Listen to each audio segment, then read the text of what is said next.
చెప్పి చేస్తాను. ఫస్ట్ మొట్టమొదటిగా మిగతా వాళ్ళని పక్కన పెట్టినా కూడా వంశీ కృష్ణ అనే వాడిని మాత్రం నేను వదలను. తప్పకుండా ప్రివిలేజ్ మోషన్ పార్లమెంటులో మూవ్ చేస్తాను. వీడు చేసినటువంటి అన్యాయానికి, అన్యాయమైనటువంటి నిరాధారమైనటువంటి ఆరోపణలకి. 2, ఎడిటర్స్ గిల్డ్ ఆఫ్ ఇండియాకి కంప్లైంట్ చేస్తా. 3, ప్రెస్ కౌన్సిల్ ఆఫ్ ఇండియాకి కంప్లైంట్ చేస్తా. నేషనల్ ఉమెన్ కమిషన్కి కంప్లైంట్ చేయిస్తా. నేషనల్ ట్రైబల్ కమిషన్కి కంప్లైంట్ చేయిస్తా. నేషనల్ హ్యూమన్ రైట్స్ కమిషన్కి కంప్లైంట్ చేయిస్తా. ఆంధ్రప్రదేశ్ ఎస్టీ కమిషన్కి కంప్లైంట్ చేయిస్తా. డిఫమేషన్ కేసు ఫైల్ చేస్తా. నేనే చేస్తా. యూనియన్ ట్రైబల్ మినిస్టర్ని కలిసి వీడు చేసేటటువంటి అన్యాయాలు, వీడు చేసేటటువంటి అకృత్యాలు, వీడు చేసేటటువంటి బ్లాక్మెయిల్స్, వీడు చేసేటటువంటి ఇండస్ట్రియలిస్ట్ అందరినీ కూడా పిలిచి వాళ్ళని బెదిరించి, నీ ఇండస్ట్రీలో ఇవన్నీ తప్పులు చేశావు, నువ్వు ఇంత నాకు బ్లాక్మెయిల్ అమౌంట్ కట్టు అని బెదిరింపులను కూడా నేను కేంద్ర మంత్రికి నేను విన్నవిస్తా. ఇక నేనే టేకప్ చేస్తా నా మిత్రుల సహాయంతో. ఉమెన్ ఆర్గనైజేషన్స్ ఏవైతే ఉన్నాయో ఆ women organisations, SC ST organisations అందరినీ కూడా సమైక్యంగా ఏకీకృతం చేసి వీడి మీద చర్యలు తీసుకునేటటువంటి ఏర్పాట్లన్నీ కూడా చేస్తాం. ఇక కాన్స్టిట్యూషనల్ బాడీస్ ఏదైతే ఉన్నాయో న్యాయం కోసం ఇతన్ని శిక్షించేదానికి ఏదైతే చేయాలనో ఆ ప్రతి ఒక్కటి చేస్తానని నేను మీ అందరికీ కూడా తెలియజేస్తా ఉన్నా. ఒక ఆడబిడ్డని, ఒక ఆదివాసీ బిడ్డని బజారుకి ఇచ్చి నా వ్యక్తిత్వం మీద, నా ఎదుగుదల మీద, ఒక పేదలకి సేవ చేయాలి, ప్రజాసేవ చేయాలి అన్నటువంటి ఆలోచన కలిగినటువంటి నా మీద కుట్రవన్నీ ఈ యొక్క వ్యక్తి, ఈ వంశీ కృష్ణ అనేటటువంటి వ్యక్తిని ఎటువంటి పరిస్థితుల్లో వదిలేదే లేదు అని నేను ఖరాఖండిగా చెప్తా ఉన్నా. వీటన్నిటికీ మించి ఒక ప్రైవేట్ మెంబర్ బిల్ పార్లమెంటులో సోషల్ మీడియాని, ఇటు ఈ యొక్క వెధవలు ఎవరైతే ఉన్నారో జర్నలిస్టులుగా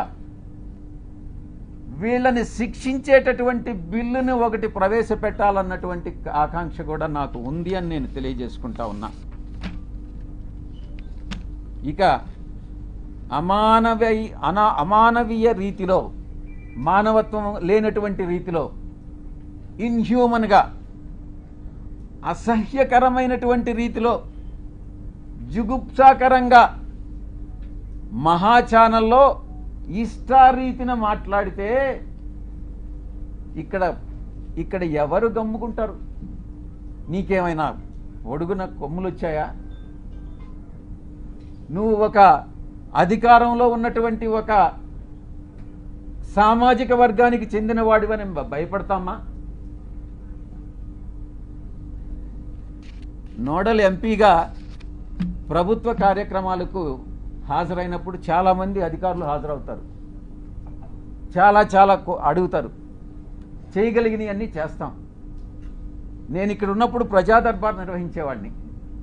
చాలామంది ప్రజలు చాలా విషయాలు అడిగేవాళ్ళు, చాలామంది కలుస్తారు. విధి నిర్వహణలో భాగంగా వీళ్ళందరూ కూడా కలవడం జరుగుతుంది. కలిస్తే తప్ప? కలిస్తేనే సంబంధం అంటగట్టేస్తారా?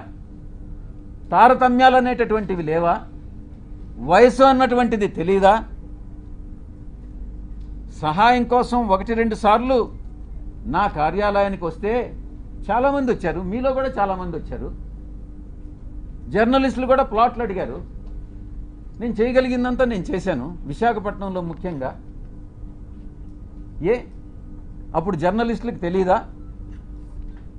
ఒక రాజకీయ నాయకుడిని ఈ రకంగా ద్వారా లబ్ధి పొందకూడదు. ఒకవేళ మీరే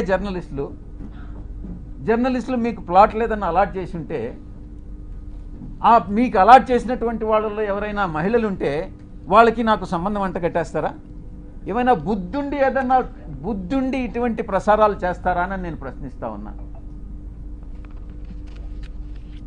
అలాంటి వ్యవహారాల్లో నన్ను తీసుకురావడంలో ఒక పెద్ద కుట్ర ఉంది. దీని వెనక వంశీకృష్ణ వెనక ఎవరుండారు అన్నటువంటి విషయం కూడా నాకు తెలుసు. స్వయాన ఆమె చెప్పింది, ఆ ఆదివాసీ మహిళే చెప్పింది అధికారిని, సాయిరెడ్డి తండ్రి లాంటి వాడు అనని. బుద్ధి ఉండాలి ఎవరికైనా టెలికాస్ట్ చేసేవాడికి. మనిషి అన్నవాడు మనిషి అయి పుట్టుంటే, కడుపుకి అన్నంగాని తింటా ఉంటే, ఎటువంటి వ్యక్తి కూడా, అటువంటి వ్యక్తులు, మానవత్వం ఉన్నటువంటి వ్యక్తులు ఎవరు కూడా ఇటువంటి విషయాలు టెలికాస్ట్ చేయరు. ఇంకా కూడా చెప్పాలంటే ఈ వంశీకృష్ణ అనేవాడు ఒక అమ్మ అబ్బకు పుట్టుంటే, వీడు నిజంగా ఒక మనిషి అయి ఉంటే ఇటువంటి అక్రమ సంబంధాలు మనసులో కూడా, మైండ్లో కూడా రావు. వీడు మనిషే కాదు అన్నటువంటి విషయాన్ని నేను చెప్తా ఉన్నా. సాధారణంగా ఇలాంటి కంప్లైంట్స్ వస్తే ఏ పోలీస్ స్టేషన్కో పోతారు. సర్ప్రైజింగ్గా ఈ కంప్లైనెంట్ ఎవరో ఒక కాన్ఫిడెన్షియల్ లెటరు ఎండోమెంట్ కమిషనర్కి ఇచ్చాయట. ఆ బుద్ధి లేని ఎండోమెంట్ కమిషనరు దాన్ని ఎందుకు లీక్ చేశాడో నాకైతే అర్థం కాల. కాన్ఫిడెన్షియల్గా ఎంక్వైరీ చేయాల్సినటువంటి ఒక అధికారి దాన్ని మీడియాకి ఎలా ఇస్తాడు? అధికారికి బుద్ధి లేదు, తీసుకునేటటువంటి మీడియాకి ఎలా బుద్ధి లేదని నేను ప్రశ్నిస్తా ఉన్నా. నిజానిజాలు ఒకవేళ తీసుకున్నారు, నిజానిజాలు అన్నటువంటివి తెలుసుకోకుండా విచక్షణారహితంగా ఉద్దేశపూర్వకంగా బహిర్గతం చేయడంలో, కుట్రలో ఒక భాగంగా మీరు ఇలాంటివి టెలికాస్ట్ చేస్తారా అని నేను ప్రశ్నిస్తా ఉన్నా. ఈ యొక్క మీడియా, ఒక సెక్షన్ ఆఫ్ మీడియాలో ఇవి ప్రసారం చేయనటువంటివి 4 ఛానల్స్.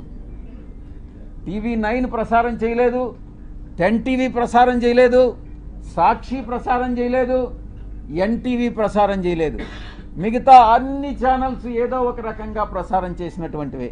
మీరు ఒక్కసారి చూస్తే ఈ ఛానల్స్ అన్నీ కూడా ఒక సామాజిక వర్గానికి చెంది వెస్టెడ్ ఇంట్రెస్ట్ ఉన్నటువంటి ఛానల్స్ అన్నటువంటిది మీరు అర్థం చేసుకోవచ్చు. ఎవరు టెలికాస్ట్ చేశారన్నటువంటిది కూడా కానీ మీరు ఇంకా కొంచెం లోతుల్లో కానీ వెళితే ఆ యాంకర్స్ కూడా అదే సామాజిక వర్గానికి చెందినటువంటి వాళ్ళు అన్నటువంటిది చాలా స్పష్టంగా తెలుస్తూ ఉంది. ఇంకా ముందుకు రావాలి, ఇంకా ముందు విషయాలు ఉన్నాయి. ఒక వ్యక్తి చేసినటువంటి ఆరోపణలను దృష్టిలో పెంచుకొని ఒక మహిళ క్యారెక్టర్ మీద దెబ్బతీస్తారా? ఒక మహిళ క్యారెక్టర్ మీద దాడి చేస్తారా? ఆ స్థానంలో నేను ఒక్కటే అడుగుతున్నా, ఒరేయ్ వంశీ, నీకు అమ్మ లేదా? నీకు అక్క లేదా? నీకు అమ్మ చెల్లెలు, అక్క చెల్లెలకి తేడా తెలియదా? మీ అమ్మ మీద, మీ అక్క మీద, మీ చెల్లెల మీద ఎవరైనా ఇటువంటి ఆరోపణలు చేస్తే నువ్వు నిజంగా మనిషి అయి పుట్టి నీకు చీము నెత్తురుగాని ఉంటే నువ్వు గమ్ముగా ఉంటావా అని నేను ప్రశ్నిస్తా ఉన్నా. వీడు డెఫినెట్గా సమాధానం చెప్పాలి.